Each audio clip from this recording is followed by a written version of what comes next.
got fitted Japan.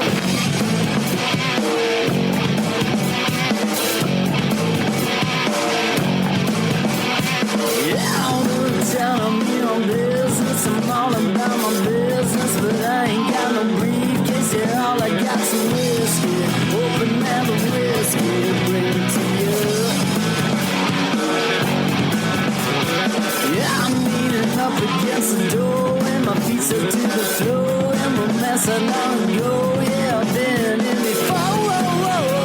I'm a broken man, needing remedial lands. I'm all about my business. Let me love you till the morning. Let me love you till the morning, yeah. What's up, faders? Welcome to yet another action-packed episode of Got Faded Japan, and I am your host, Johnny. And as you fine folks know, Got Faded Japan is about two dudes, booze, Japan, and the news. And faders, this is episode number 743, I guess. I think it's 43 or 42. I didn't double check. And I have to confess, faders, I'm very, very sorry. It's early in the morning for me and late for my guests. So tonight this morning, this afternoon, wherever you are, we're drinking coffee. Coffee. Yeah, faders. And I'm here with a very, very good friend of mine, a very old friend of mine that I've known since 1997-ish, 1998, I think. And he's one of my friends, my old coworker, my old DJ pal, my old drinking friend. We never skateboarded together, but we should have. But a legendary icon from the Northern California area, superstar in San Francisco, awesome DJ, awesome music maker, an incredible world famous musician of the digital type. We're here with the one and only Lindsey Green, aka AudioVoid. Lindsey, welcome to the show, my brother. What's up? Thanks for having me, man. Now, this right here, I'm doing this podcast because I want to do a podcast, but also it's just a way for me to catch up with you, man. Yeah. I haven't seen you. When was the last time I saw you, man? Probably the last time that I played there, which was like 2015 or somewhere around there, maybe 2014. Oh my God, 2014. Actually, okay, so you came to Japan and you toured here in 2015 and you played in Tokyo. Then you played somewhere else in Japan. You played what, Nagoya? Nagano? Yeah, I think that was like a couple years before. I think that was in like around 2007 or 8 that I played those two shows. Like are you talking about the tour when I came and played at Womb? Oh, yeah, you played at Womb and then you played at Circus. Yeah, in Tokyo. Those are two different times. But I remember one time you went on tour. I think you went up north. Did you go up north both times? Maybe you did. No, just one. The first time that I played at Womb, I played there, and then we went up north after that. It was like that dude DJ Starscream was there. He was like the dude from Slipknot. Yeah, that's right. Yeah, it was like that was that time. And then the last time that I was there, I just played at whatever show that was. It was like a little underground kind of like basement type area. I think you were live painting down there. That's right. I was live painting. Oh, I forgot. I was live painting during your set. That's right. Oh my goodness. Yeah. No, that was at Circus. And right now, Circus, that club right now is like really iconic. Like Goldie, nice. Goldie was in town, I think 3 weeks ago, and he played there. That's the underground, the little like underground place or whatever, like downstairs. Nice. Yep. Actually, all the best clubs are underground. I think it's because of the noise, the bass. If you're underground, the neighbors don't complain, or at least not as much. So yeah, seems like there's a lot of underground, like or like basement type areas in Japan, like basement bars and clubs and stuff. Yeah, that's true. That's true. I've got one venue that I organize events at called Knob, N-O-B, and that's in Shibuya. I know, great name. So there's a whole story behind it. I can tell you if you want. But yeah, that's underground. And I've been underground a couple of times when we had like minor earthquakes, and it's a little concerning when you're underground in like a little venue that's like full of people, like it's like shoulder to shoulder, and all of a sudden everything starts moving. You're like, wait, is that the bass? Yeah, that sounds sketch. Oh, dude, mega sketch. Oh, dude. So, Lindsay, I want to talk about your music. So, actually, before we talk about the music, let's talk about how we met. Yeah. Met at Amoeba Music. That's right. Amoeba Music, the iconic secondhand and new hand record store in San Francisco, Berkeley, and now Los Angeles. Yeah. Holy smokes. You know what? I only worked there for 1 year, but I still miss my time working at Amoeba. I still have my Amoeba shirt. I could have sworn you worked there for longer than a year. That's crazy that you were only there that short of a time. I think it was like a year and a half, but it's just like, I mean, when I was working there, I was working pretty much full time. I was like working Hmm. there, Yeah, and then in you the were there a lot. evenings, I was organizing all my raves. And actually, we organized Uh-huh. raves. What was the Hmm. name of that rave that we Oh organized? yeah, we did that under those we did those two underground things in Oakland, Yeah, the right? Like warehouse. that was, yeah, you and me and like Fife and stuff. Yeah. Yes, and That first Marcus. one, yeah, and Marcus. That first one was really fun. I remember we tried to do it again and the second one bombed, but yeah, the first one went off pretty well. Yeah, that first one was insane. Yeah, what happened with the second one? I don't know. It was before the internet was like really used for useful things. Back then, it was just like Yeah. animals falling off trees or something. Yeah, it was like the beginning of the internet, but yeah, like yeah, most promoting was still being done the old school flyer way, it seemed like. Oh Or at God. least that's what we thought. Maybe we should have jumped on the internet and promoted it like more. No. But yeah, I Uh, don't think Facebook or anything was around back then. That was like that might have been around the time of Friendster. yeah, no, I think it was before Friendster. My God, Yeah, showing our maybe. age just a little bit. Oh my Yeah, gosh. it's funny. I actually really miss MySpace. Speaking of like old social media stuff, Why do you miss like MySpace? I remember how excited I was when I was able to like figure out how to like put in code or what, like look up like code to like pimp your page out or whatever and put like whatever, just pictures or like weird animated images like moving on your page, and just the idea of being able to like make my own little like front page and have like the music that I was working on at that time, just being able to like upload it right there was like such a big deal to me. I thought it was so cool.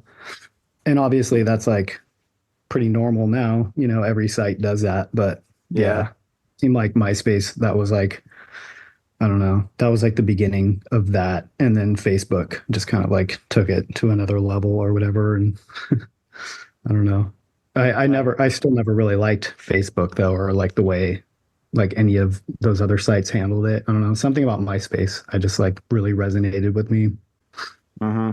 I, I Yeah. liked I liked it all when it started, but now I don't really like it because there's so many rules, and every time you post something, Yeah. it's just like half the time I'm worried that it's going to get taken down or something. Yeah. Put something up, I'm like, please let this one stick. Yeah. Lots of rules, lots of censorship, lots of just competition, competing with everyone. Oh God, yeah, yeah. Tell me about it. This is all good though. Oh man. So Amoeba, God, do you miss the old Amoeba days? Like going there, getting bagels on Sunday. Yeah, like I'll get a Oh, yeah. bagel, I get a cup of coffee. I go in my little station where because I was putting I was putting CDs in cases and the little Yeah. Yeah. what You were were they in called? Diamond receiving. Yeah. cases. Yeah. So I was doing that and stuff. And like every 40 minutes, I just go outside and smoke a cigarette. Like I was Mm. such a heavy smoker. And then after I smoke cigarettes and drink a couple of cups of coffee, I'm like, I wonder what Lindsay's doing. So I go out and I'm like, hey, what's up, man? And then I'd hang out with Marcus for a little bit. And then I'd come back in the receiving. There'd be like so many like hip hop CDs that piled up, and hip hop were the worst because we had to have all the security stuff on it. It Yeah. was Yeah. like, Security taping. Yeah. oh my God. Yeah. Oh man, I miss those days. Yeah. Yeah, like everything. I mean, like, everything just kind of like degrades over time, and Amoeba obviously did that. It was like degrading the whole time I was there, getting like closer and closer to like closing, it seemed like, even though it's still open. Mhm. But yeah, in the beginning it was really fun when all of us homies worked there. Oh yeah, that was great. I mean, it was before MP3s, Like I even think I think I tried to It talk to wasn't Kara. It wasn't It was before MP3s. it was like MP3s were around, but they weren't like a thing. I mean, oh no, It MP3s was were around. before it was before like streaming, like it was like before like Spotify and Mm, like normalized streaming sites. But yeah, I mean, MP3 was mhm. definitely around then. Yeah, but not like in abundance where you could have like an MP3 player. It was like before was it the iPod? It was before the iPod. So people still bought Hmm. CDs. People Yeah, come in and buy actually, like yeah, you're right. It was right before the iPod. Cause oh yeah, yeah. because I ended up entering that like Sasha remix contest right around that time, and I actually ended up winning an iPod for like I won like runner up place or something in Hmm. that contest, and I won an iPod. And they like the iPods had just come out, I think, or maybe I don't know. I think it was a second generation. I think they had been out for like a year or two. Hmm. I don't know, so long ago. I know, I know. I might now I might still have one of my iPods, one of the little mini ones that could clip on your like shirt and riding a Mm-hmm. bike or something, wouldn't fall off. And like, yeah, those were kind of cool. They're convenient. Yeah. Oh man. So yeah, back in the day, man, hanging out there was awesome. Oh my God. It was so much fun. Oh, geez. Yeah. Old school amoeba. Oh man. But we're beyond that now. And so, okay, when I met you, you were AudioVoid and you were already producing tons of music. So let's talk about AudioVoid. So, all right, first off, how did you come up with the name AudioVoid? Because I think that is still one of the sickest names. If somebody came up right now, they're like, I'm AudioVoid, I think the world would be like, whoa, what a great name. But it already exists and you have it. So how did you start off with AudioVoid? I don't know actually how exactly I came up with that name. I just remember like when I was like I had just started DJing, and then like at the same time started kind of trying to mess around with production, with my very first computer. Hmm. And yeah, I just was like brainstorming about a name because I used to like before I came up with Audio Void, I was kind of going by the name Dimension Z, which was just like something that I used to draw all the time. Like I would write it like almost graffiti style on like old drawings and stuff. I used to write Dimension Z on everything. So I was going by that for a while, but yeah, then I was just kind of brainstorming, trying to come up with a name that I thought kind of like fit the like dark, trippy, spacey vibe, I guess. And yeah, and I would just, try and take two different words and put them together and see if they sounded cool. And yeah, at some point I came up with Audio Void and was like, oh, that sounds cool. And so I went and did whatever kind of research I was able to do at the time at the internet with the internet, and didn't see anyone else named like Audio Void, so it stuck. And can you Like, describe your music a little bit? um, yeah, I guess. I mean, I've kind of done different styles over, like I've never really stuck with one particular style, but I guess like no matter what style I'm doing, it all still has the same kind of like vibe to it, Hmm. which I would say is just dark, psychedelic, trippy, um, gritty, industrial influenced. Not industrial per se, but definitely like influenced by like industrial stuff. And IDM too, a little bit of IDM influence in there. Yeah, I don't know. Dark, Yeah. gritty, trippy. Definitely, absolutely. You've got your own style. It's like the audio void touch. I mean, if you listen to like 100 different tracks, like just like, techno or industrial or anything, like any kind of like a techno-esque kind of like music. And if you hear your track, you automatically know it's an audio void track. You've got your own signature style, which is really cool because I mean, I think that's what a lot of like artists try to achieve, visual Mhm. artists and audio artists. So when you hear something, you're like, oh, shoot, that's Metalheads, or oh man, that's Mhm. definitely like John B or something, or oh, that's definitely audio void. So yeah, absolutely. And yeah, sometimes it takes a lifetime of producing like artwork, video and audio just to make. So you've established it, and that's really awesome. So, Yeah. I think with like my older stuff, I mean, obviously, like as a musician, we're constantly evolving and looking back at our older stuff and being like, oh, it's better now or whatever. But I would say my sound has always been there, but like in the past, it was like my sound was like not that like high of fidelity or something. Like I don't know, like I had a sound, but I wasn't able to like get like as high quality of a sound as I wanted. And now, like over all these years, I'm like finally at the point where I'm able to like get like a still very gritty, but higher fidelity sound, which still has like my old AudioVoid like sound imprinted on it. I don't know oh, that's if that awesome. makes any sense. It does make sense. And are you still using digital, like, or are you using hardware?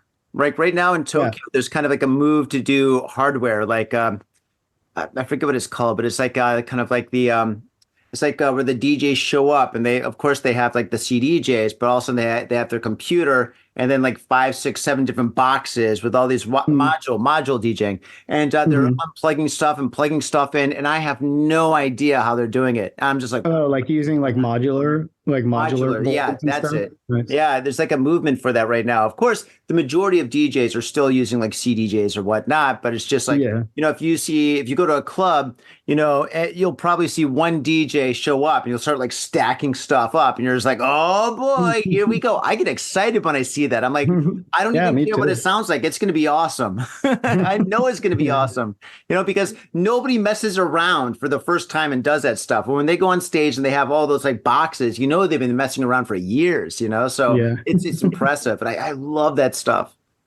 Yeah, hell yeah. Yeah, no, yeah, I haven't done any live shows for a long time now, but Mm. yeah, when I was doing them, I was pretty much still doing the Ableton Live computer like hybrid DJ set type thing. It's Mhm. like DJ slash live remixing, I Mhm. guess, in a Cool. way. Um, but yeah, I've never really liked playing in Ableton because I mean I started on like vinyl decks, and like kind of like transitioned to Ableton just because it was easier to like go out and play shows with my laptop and stuff and not have to worry about like vinyl and decks and stuff anymore. But at the same time, I never really got like the satisfaction that I did from actually like hands-on DJing. So yeah, I ended up buying a Pioneer like all-in-one XDJ thing. It's basically like two, CDJs like and a mixer all in one unit or whatever. Mhm. I Mhm. ended up buying that, and so yeah, like when I start playing shows out again, I'm probably gonna just go the CDJ route, just for simplicity, and maybe at some point, like I'll start trying to incorporate my computer back into it as well. So I could do, which is actually a pretty good idea. Like it's actually, and I've played shows like that before where I kind of like mix back and forth between my set on my laptop and then like a CDJ. Mhm. Um, and it's good to have that because it's also like serves as like a backup. So if one of like if the computer crashes or if the CDJ gets fucked up or something, the music like doesn't have to like stop because there's like two different sound sources. Mhm. But yeah. Yeah, yeah, that still happens not quite a bit, but every so often, you'll be at a club. Where was I actually? Oh, yeah, I was at an underground club in Utenji, which is just south of Shibuya, and it was like the small like hangout spot slash mini club or whatever that all these DJs hang. It's like a club for DJs, right? And it's strictly underground. Like when I walked in, I walked in with a couple of friends. Everybody's kind of looking at me, and I had to speak Japanese a little bit. Where they're like, "Okay, this guy's okay," He didn't just hop off the plane, right? So anyway, I went there, and even a place like this, the decks, one of the deck, I think it happened twice, where like the deck crashed or whatever. The CDJ just Mm, stopped or something, mhm. And I was just like, what? And, I mean, at first there's like, boo. But for me, I kind of like it because it's real, because like a lot Yeah, of yeah, times you go to clubs and like every set is completely perfect. It's yeah. flawless because it's like super digital. And I don't know how they do it. I think everything's like so pre-planned, whatever, but it's just Well, it's like, just all beat gridded in like, oh, yeah. like in like record box software. There's got to be it. But I mean, dude, remember back in the day when we used to spin with records? I mean, like you and I would go to clubs, or you and I would actually DJ at clubs, and we're there. We'll be at the bar or something, or on the dance floor, and we'll be just sipping on a beer or something, and we'll just be watching the DJ, and then all of a sudden you hear like a slight train wreck, or you hear Yeah. like somebody they mess up with like the bass, like they forgot to put the bass or something, and you just hear that little like the mistake that only lasted like maybe 1 or 2 seconds, but being a DJ, you caught it. And you're like, Yeah, yeah, you hear it. oh, Yeah. I caught that. And Yeah. especially the train wrecks. And dude, when I first started DJing, I would train wreck quite a bit. Let's be honest.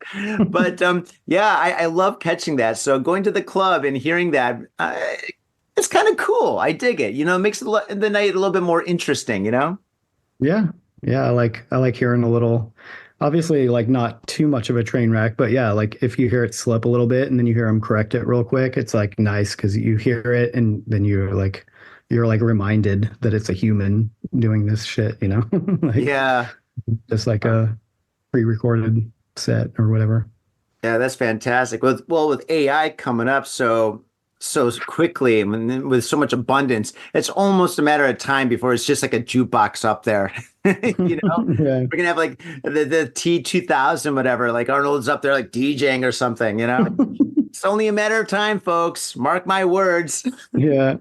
So, but I don't know. Regarding music, what are your thoughts on AI? I mean, it's interesting. Like, I mean, obviously everyone's like freaking out right now, like with like Suno and Udio coming out, people are talking about like, oh, musicians are about to lose their jobs or whatever, but I don't know. I think it's funny. I think it's like I personally like it. I like have you messed with Suno or Udio, Uh-uh. the generative music AIs? Oh, I use actually the introduction. Oh, now, sorry about this. Don't kill me. The introduction to this podcast is AI. Oh, really? Yeah, to the YouTube, the introduction is AI. I did it just as a joke, just messing around with it, and then I kind of dug it. I was like, I don't like this. I shouldn't like this, but I kind of like this. So yeah, so for YouTube, the introduction to our YouTube is completely AI generated. Nice. Yeah, there's a lot of tools, man. I've been messing around with because I've been messing around with like video stuff, trying to make like more interesting visuals, like visual videos, music videos. And yeah, I found some pretty cool AI tools. One that I've been using lately is called Hyper. It's like HAIPER. I think it's Google. I think it's a Google site or something. I can't remember. But anyways, the thing I like about it is you can upload, like you can do a full generative thing where you just type out a prompt and you could have it attempt to generate a video from a prompt. But what I like is there's a upload image section, so you can upload. So I've been uploading scanned images of like artwork that I've drawn from over the years, and like I'll upload that and just type in a prompt like trippy moving picture or something, and it basically just spits out like a variation of it where it just attempts to kind of like move the picture, whatever it is. Like it just kind of like moves it around. And it's just a 2 or 4 second clip, but even that is really cool. Like being able to take that and then just build up a little library of kind of like semi-original clips. I mean, they're basically original, even though they're from AI, which is technically scraped from the internet. So it's not super original, but it's like more original than a stock video or a stock image, which I think is cool. So there's that. And then, yeah, regarding the music AI stuff, Udio is that's like first Suno came out and then Udio came out. And I don't know if you said you haven't messed with Udio. No.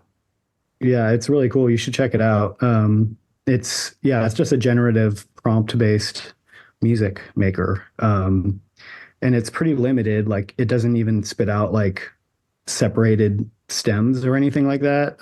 But what I really like it for is just kind of like an inspiration machine, like a hyper inspiration machine.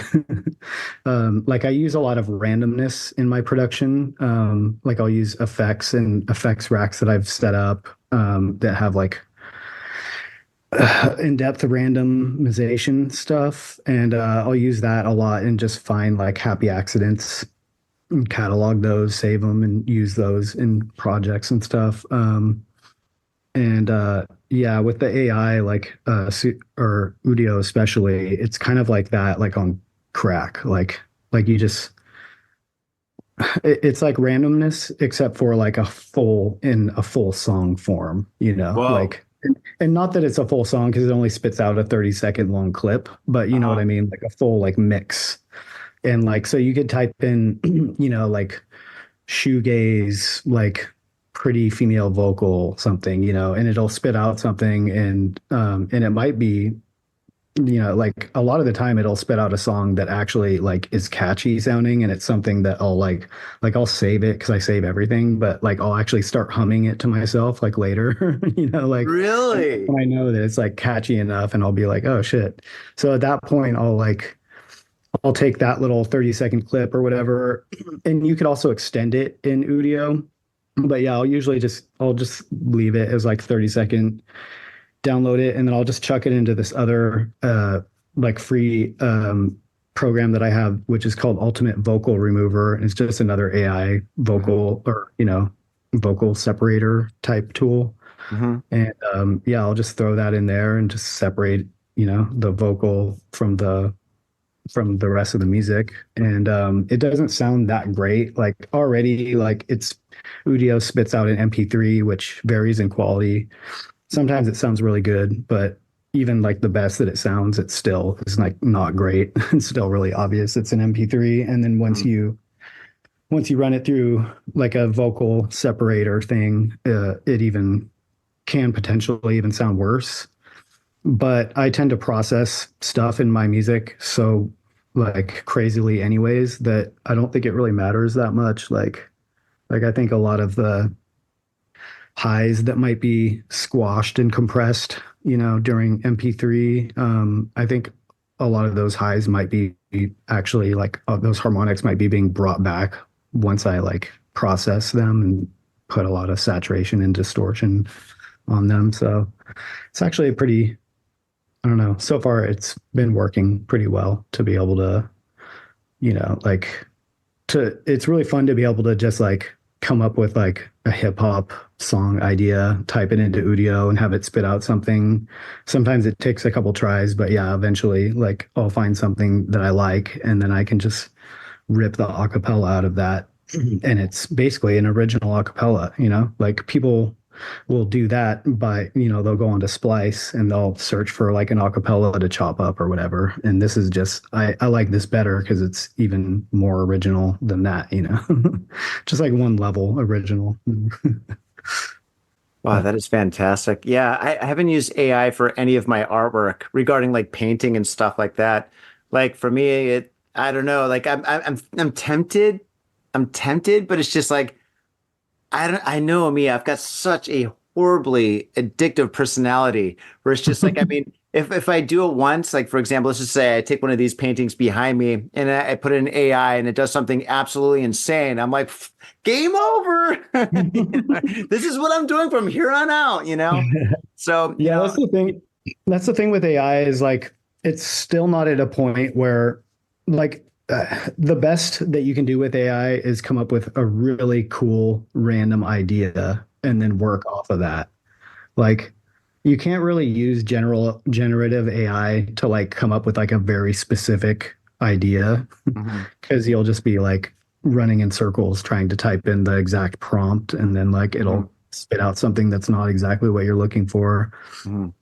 So yeah, it's like yeah. Anyways. No, no, no, no. That makes complete sense. But still, yeah, when it comes to artwork, I mean, to be honest, I mean, I cherish the time that I spend making a painting, the hours and hours and hours it takes to develop the concept and then to actually put like pencil to paper and then, like paintbrush to canvas. For me, Yeah. I mean, that's spiritual, I mean, some of your soul goes into each and every piece of artwork that you make. And Yeah. yeah, I think that's one of the things that gives it value to a degree. But yeah, I think there's no way I would completely just go into AI and just like make paintings that way if it's possible, No. you know? No, you just But want to use it as like a starting point or something, yeah, or use it as like, something to manipulate something, like what I was saying, like it's fun to take like scanned images of a painting or a mhm. picture that you did and then throw that into an AI program and see like what it will do with it. Yeah, But but I don't want but to get it. never rely fully on it. I'll let somebody else do that. Yeah. Yeah. Oh my gosh. Yeah, my wife and I, like we went to this art store. Have you ever been to Seikaido in Shinjuku? It's that mega art store that has like 5 floors of just like art supplies. Mm. I don't think so. Yeah, I think actually when we hung out in Tokyo, it was like mostly Shibuya. But there's this art store, and I work with them to promote my art exhibitions. And anyway, I went there recently with my wife, and my wife, she's just like, "Oh my God, they got so many sketchbooks here." I'm like, "Yeah." And then she found these pastels, these amazing pastels. They're super cool. These Japanese pastels that are just so beautiful. And so now my wife and I, we've got this new hobby where at night, just to wind down before we go to bed, we like, pull out the sketchbooks, and I'll do my thing and then she'll do her thing. And usually it's anywhere from like an hour to 2 hours of just like, just having fun and sketching. So I don't want to get used to AI and like kind of destroy our bonding experience every night. Mm. Yeah. It's a great way to drink wine too. Mm. Yeah, it's like, oh, let's get a bottle of wine and sketch. My wife's like, oh, hell yeah. Oh man, that's awesome. And I heard your latest track. I got it in an email. Was it like 2 days ago? Believe it or not, it's called like I think it's called At the Record Store. Is that what it's called? Radio waves. Radio Waves. That's it. That's it. Yeah, that is pretty awesome. How like did you just make that? Yeah, I made it. Well, I just finished it. Um, I started it. I mean, I pretty much made that track in like a day or two, whenever it was that I Mhm. started it. It was Yeah. months ago. But yeah, I made it and then sat on it for a while, and Mhm. then which is what I tend to do with music. A lot of the time I'll make stuff and I'll just sit on it and then never release it. But yeah, I'm starting to try and like really get on myself about trying to release. I mean, I'm just trying to like take my stuff and just put it out there and not sit on it anymore because Mhm. it's totally useless to just sit on all this music and never put it out there. Oh man, yeah, you got to put it out there, man. You can't have a vault like Prince. You don't want to die, and all of a sudden, Yeah. like your family's fighting over like millions and millions of tracks. Yeah. Release it to the world, man. But yeah, that track is really, really good. And you made a music video for that one too, didn't you? Mhm. Yeah. Yeah. How can people see the music video? Is it on Hulu or YouTube or something? Yeah, I uploaded it to YouTube, just my AudioVoid YouTube channel. Okay, fantastic. I'm going to have access to that track and to the music video in the show notes. So, faders, go down to the show notes, and that's going to be on YouTube and on Spotify and iTunes, whatever. Just go in there and stuff. Click on the link, and yeah, and they can buy it from the link too, right? Yeah, that track is available only on my Bandcamp Bandcamp. All right, cool, for fantastic. purchase. Yeah, but then yeah, I have other tracks like on Spotify and stuff. But the tracks that are on Spotify are tracks that are released officially through a label, Mhm. and that track Radio Waves I just made and released myself. I just didn't even really release it. I just made it and just threw it up on Bandcamp and YouTube and everywhere, That's awesome. which is what I'm going to start trying to do like more regularly. Yeah, you should do that as much as you can. Yeah. And you're looking for gigs right now, or are you waiting for a little bit or taking it easier? I'm chilling. I'm not actively like I'm currently still in a pretty crappy living situation, living like a hermit up in the hills. That's the way to do But it, man. I wish I but could do that. Get me out of this city, man. Take me up to yeah, Niigata. I'd love to be up um, in the mountain making music and artwork. yeah, it sounds fun when you're like, yeah, it sounds like a good idea until you're actually in the situation, and then it sucks. But yeah, I'm excited to get back, like to move back to where there's stuff happening and I can actually like see people and hang out with people and collaborate with people. And damn it, I forgot what my point was. Um, what was our point? The benefits are the pros and cons of being up in the mountains creating artwork. Yeah, but I forgot what my point was. Why I was talking about that. Oh yeah, about gigs. Yeah, so I'm not currently trying to look for gigs right now because I'm just too far out. But within a month or two, we're gonna be like moving, and at that point, I'm gonna be back into the swing of things, hopefully. And at that point, Nice. I'm gonna be starting to try and get gigs again, I think. But in the meantime, I'm just gonna keep taking either like new works in progress music that I'm working on, or even just taking like old stuff, like what I was talking about that I made and just never released, and just kind of like retouch it up and re- throw it out there. Yeah. Do it. Yeah, absolutely, man. Yeah, that's awesome. Yeah, and so after you get some gigs like in San Francisco and Los Angeles, are you thinking about traveling overseas again? I mean, you've traveled to what, a couple of countries, and definitely Japan twice, Australia, New Zealand, and so on. But yeah, is that in the works at all? Or I've got some Um, friends in Europe, man. I could probably hook you up in mhm. France. Yeah, I mean, I'd be down. Yeah, I don't, like I said, I don't have anything in the works at the moment, but yeah, if I start touring again or playing again, I'd be more than happy to come back to Japan or Australia. I never played in New Zealand, but that would be cool to go to New Zealand too. Lots of Um, drum and bass there. or or even I've actually never been to Europe, so it'd be great to visit and play in Europe. Oh, God. um, Yeah, Europe is great. oh, and Thailand too. I've been to Thailand like 5 times, and I've never played over there, so it'd be great to get some gigs over there. I've never heard of any of your Thailand stories, but I go to well before Corona, before the big Coronas, my wife and I would go to Thailand once a year, right? And we'd go there and we'd hang out. You know, pretty much we just eat. We'd stay in the hotel, we'd eat, and then we meet Gavin or a couple of my other friends that are out there and stuff. And then Gavin's a guy that we used to work with, and every time I hung out with Gavin, he would talk about, like when he first came to Thailand, he's like, yeah, Thailand's changed quite a bit, but I've got the story where this one thing happened and did. And I'm just like, wow, yeah, you guys used to go to Thailand quite a bit, back in the day. Yeah, yeah, a lot. Um, yeah, we went like multiple times, and then they like a big group of us went multiple times, and then they just kept going back, and then yeah, like multiple of them ended up moving over there. Gavin and like two of my other friends moved over there, Hmm. but yeah, Gavin's the only one that still lives there. Really? No, I think there's another one of our friends, or one of kind of your guys' friends that still lives out there. Really? Dark hair. He had a beard back in the day before beards were cool. I think it Yeah. begins with a J. I don't know. I don't know. I should give him a call. But yeah, he's doing great. And yeah, I can't wait to Wait, get Ben, back. is it Ben? It might Ben, be maybe? Ben. I don't know. I don't know. Anyway, yeah, we should get Gavin on the show. I can give him a call right now. It's like only an hour. I think it's an hour behind, so it's still like 1 o'clock in the afternoon. Oh, I've been working since 6 o'clock this morning. I feel like it's nighttime for me right now. Jeez. Damn. Yeah, Ugh. I woke up really early. I woke up at like 7, I think, this morning, which is early for me.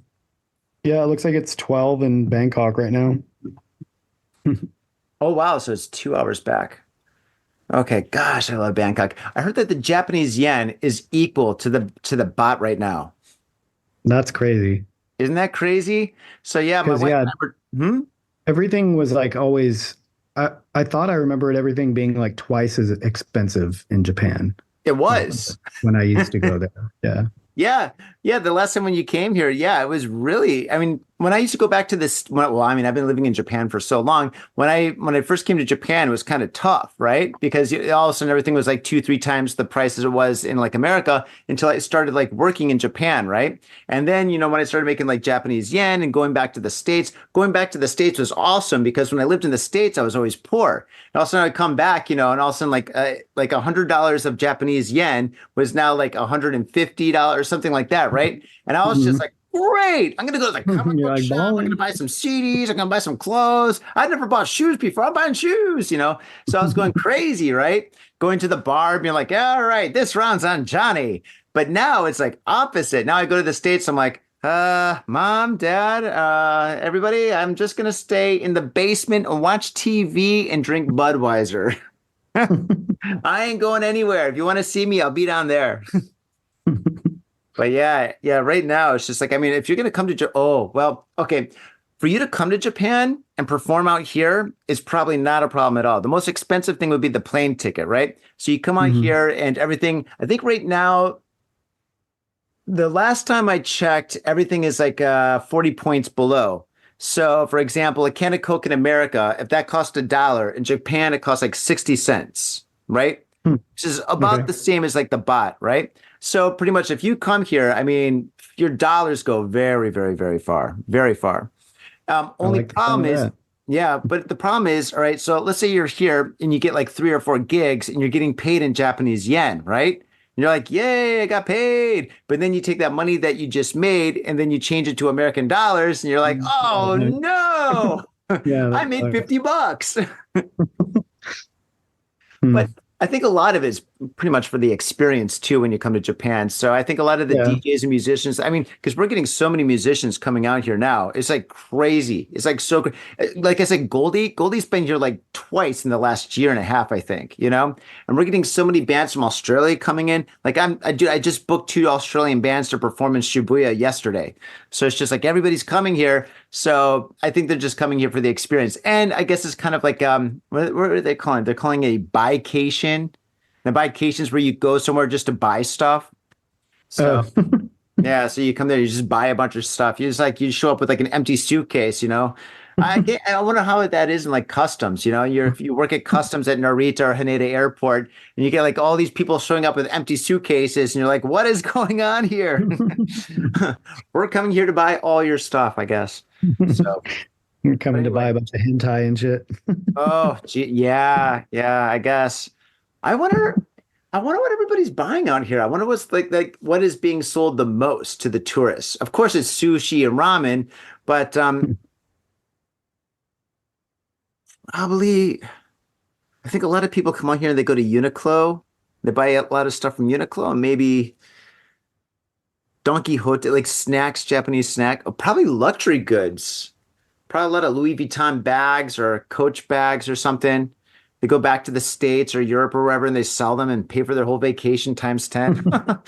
Oh man. Yeah, that's what you should do, Lindsay. Get some tracks Yeah. together. Let me call some guys that can bring you out here. No problem.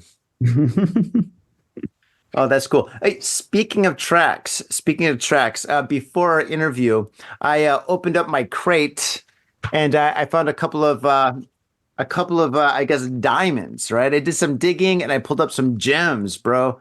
Do you remember these? Oh shit. Yeah, look at this, dude. I got your CDs, man. I even bought this one at Amoeba. Check that out. How much were you selling that for? $10. Yeah, $10. Oh my goodness. Yeah, dude. So I got a couple of your CDs here, man. Yeah, dude. See, that's what kind of a friend I am, right? I threw on all my CDs, all my old CDs. Everything went away except for these. These and a couple of other like classics. But yeah, That's man. awesome. Yeah, dude. Yeah, the next time you come on, you got to sign these. That will be awesome. Yeah, and speaking of your artwork, man, the cool thing about your artwork, it's so odd. It's so odd. It's so bizarre. It's so detailed and it's so original, man. Like, look at the CD case, dude. This one here is for Disconnect Yourself, right? And if you look right here, Faders, for everybody that's watching us on YouTube, and you should be watching us on YouTube, check that out. Look at that design. Isn't that incredible? How did you make that? Did you make that with a ballpoint pen or something? Yeah, it's an old pen and ink drawing, and yeah, it's just like cut up into like a couple different parts. Oh my God, dude. That is awesome. I'll tell you what, man, if you come out here, or not if, when you come out here, what I'm going to do is I'm going to book you to perform at one of my events, right? And then I'm also going to book you to actually showcase your artwork at maybe Tokyo Art Tank or one of my other like art extravaganzas. So that'll That be would be cool. sick. And then you could DJ there. That'll be great. That would be awesome. Yeah, I've always wanted to score some kind of like a gig like that, like an art, some kind of an art gig where I could like showcase my art and music at the same time. Yeah, that right there, that's the first album that I ever made, my first CD. Twilight Machine. Dude, you should be a copywriter. These names are fantastic. AudioVoid, Twilight Machine, Disconnect Yourself. My, Yeah, I need to remaster and re-release those because they're pretty janky sounding nowadays. But well, but yeah, like they wouldn't need that much more work and to like sound good enough to be like re-released. Hold on one second. no problem. No, but I think these sound absolutely fantastic. So Sorry, I had to faders. let my cat in. Oh, you got a cat? Yeah, I had to let my cat in the door. Ah, I know how that is. I used to have a cat. Oh man. So awesome, dude. Yeah, very, very cool. So the future for Audio Void is moving closer to the city and then playing gigs and then touring. Am I leaving anything out? Yeah, I think that's the general plan. I don't really have any like thing solidly planned out yet, but yeah, that's the general gist, I think. Oh my God, my other cat is trying to get in now. Sorry. Oh my gosh, cats. What can you do? Yeah, my cat would do the same thing while I was podcasting. My cat would like to be, when I was podcasting, my cat would just be like, come up to me and she like try to be in the show, you know? She like try to like poke her head up and be like, hey, what's up? You know? Or if I was interviewing somebody, she would play with the person I was interviewing. Like, I mean, my cat was like so playful. So yeah. Hmm, Oh, cats, they're the best pets. they Oh are. man. They're Yeah, like our little children. I know. I know. Tell me about it.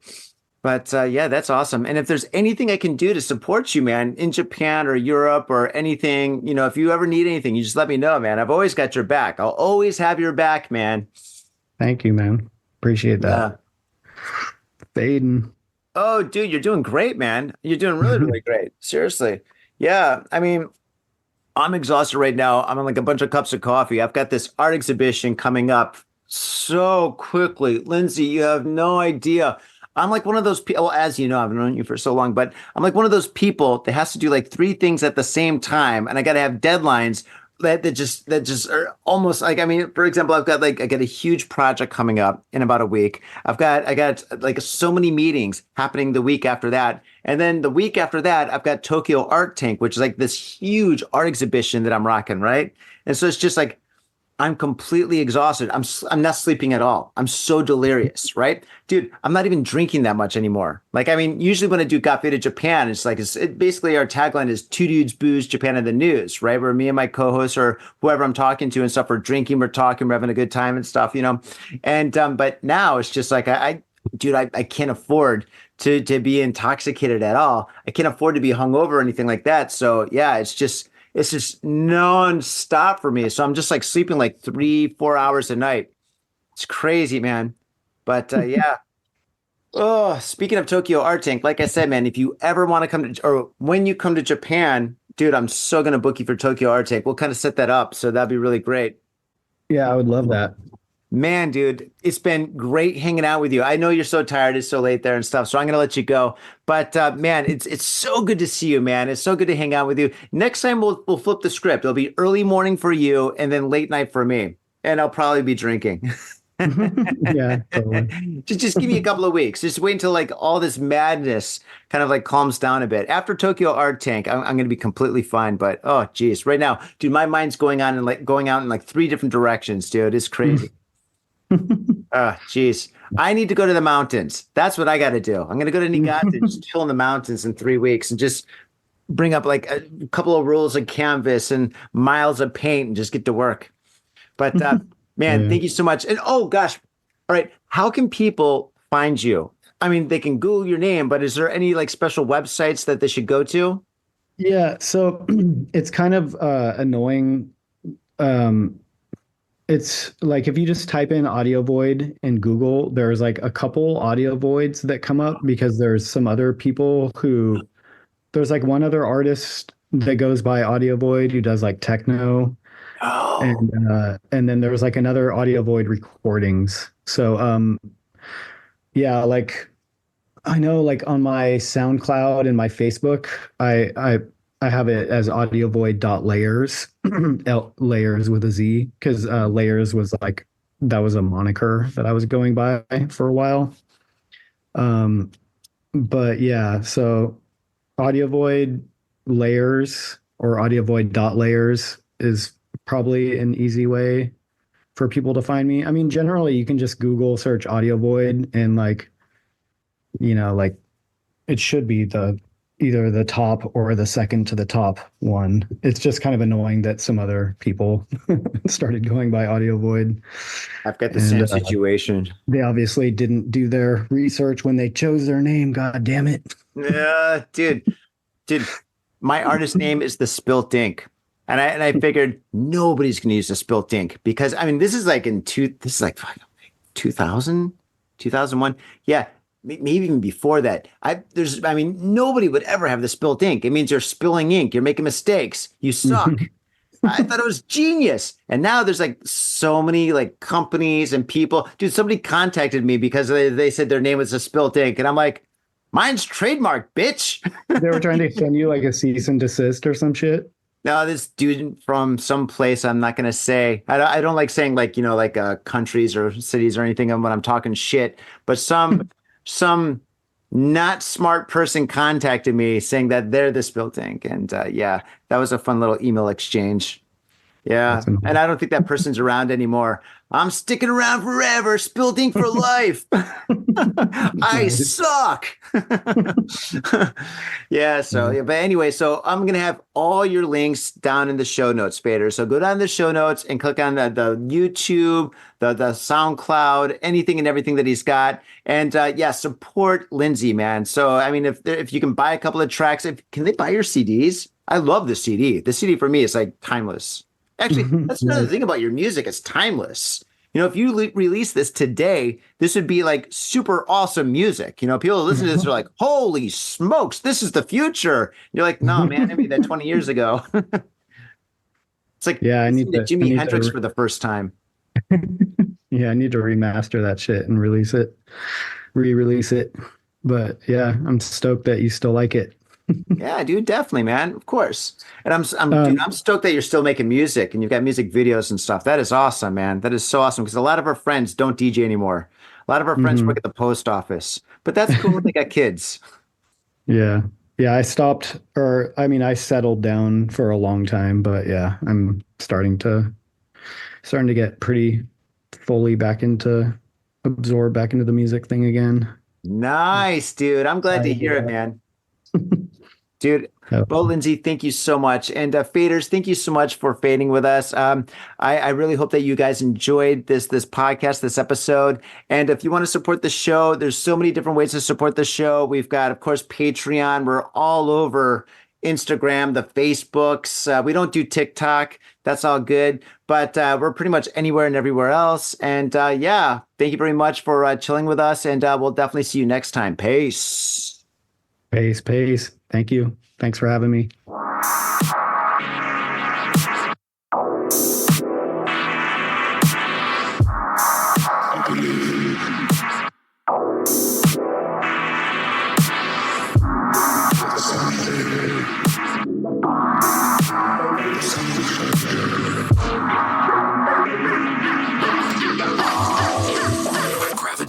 level.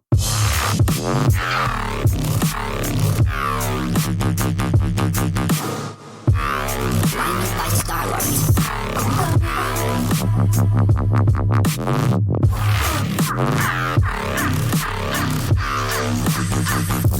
Starlight.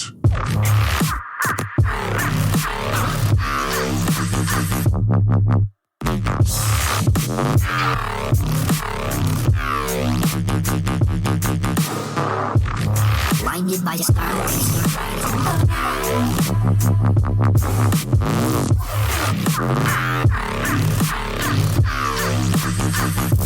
Starlight.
Blinded by starlight.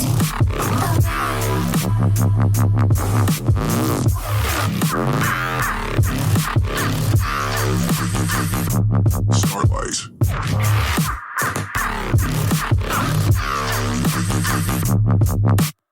Detect.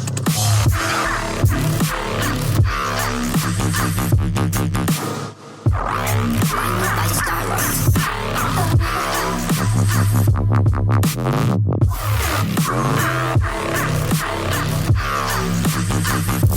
Starlight.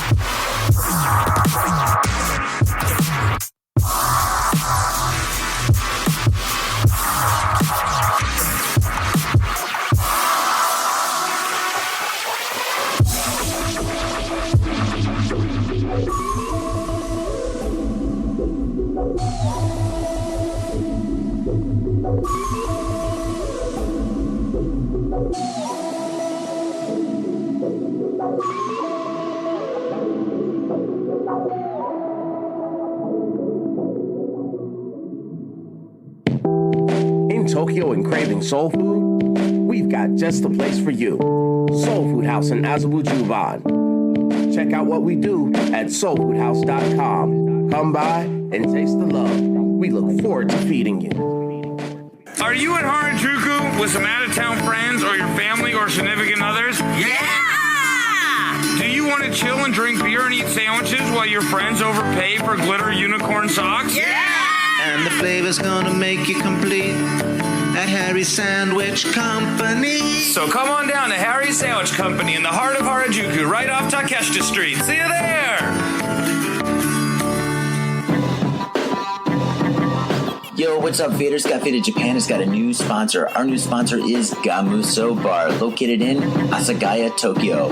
If you're kicking it in Tokyo and you want to get your groove on, get your fade on, you better get your ass down to Gamuso. Gamuso is located in Asagaya. It's about 11 minutes from Shinjuku Station on the Chuo line. Gamuso has weekly bands, weekly performances. And hell, if you got your own event and you want to hold it at Gamuso, we'd love to host you. So contact Gamuso at www.gamuso.com. That's www.gamuso.com. That's right. Gamuso has not only beers in the bottle, but beers on tap. We've got every drink you want, so come on down to Gamuso. Gamuso, and if I'm working, tip me. Have your attention, please. Attention. Hey, yo, what's up, Vaders? Johnny here. You know I love booze and news, but I also love art. So come on down to thespiltink.com and check my art out. I've got tons of stuff there for you to check out. I've got paintings, I got prints, I got videos. And I tell you what, if you like a painting, I could probably sell it to you. And I tell you what, if I can't sell you that painting, I will definitely sell you a print. I've got prints of all my work. Prints are about 2,000 N each, about $20, but if you buy two, you get the third one for free. So come on down to thespiltink.com. Yo, and on top of that, I'm looking for commissioned work. So if there's something that you want me to do, I can make it for you. Just check out my stuff and see if you like my style. And if you like my style, I can definitely paint you anything on canvas, paper, whatever. I've done it all. So come on down to thespiltink.com. That is THESPILTINK.com. Thespiltink.com. Proper. Mitsuya Liquors. Yo, what's up, faders? If you're in Asia, if you're in Japan, if you're in Tokyo, if you're in Asagaya, you better get down to Mitsuya Liquors. That's right. For the most affordable prices in Japan, you can get over 300 different kinds of beer. That's right, over 300 different kinds of beer. And of course, they got all the shochu you need, all the sake you need, and of course, they got wine from California to Italy to France to New Zealand. They got it all. When I say they got it all, they really, seriously got it all. There's no joke about that. So get down to Mitsuya Liquors. And if you go in there and you say, got fit in Japan, you will be more than welcome to go into their back room and drink those beers that you just purchased. That's right, got fit in Japan at Mitsuya Liquors. And 3 times a week, they have a sushi chef there. So get your sushi on, get your drink on, get your fade on, and come on down to Mitsuya Liquors, located comfortably in Asagaya, about 5-minute walk from the station. Mitsuya Liquors. Well, brother, a goddamn shit-sucking vampire. Oh, you wait till Mom finds out, buddy. I've got a government job to abuse and a lonely wife to fuck. As far back as I can remember, I always wanted to be a gangster. God, the pressure! I can't take it! I can't take it! I can't stand to it! You sure I should do this, man? We're going freaking! We came, we saw, we kicked his ass! Your move, creep. Oh, man. I will never forgive your ass for this shit. This is some fucked up repugnant shit. Suicide into suicide. Ah, fuck it, dude. Let's go bold.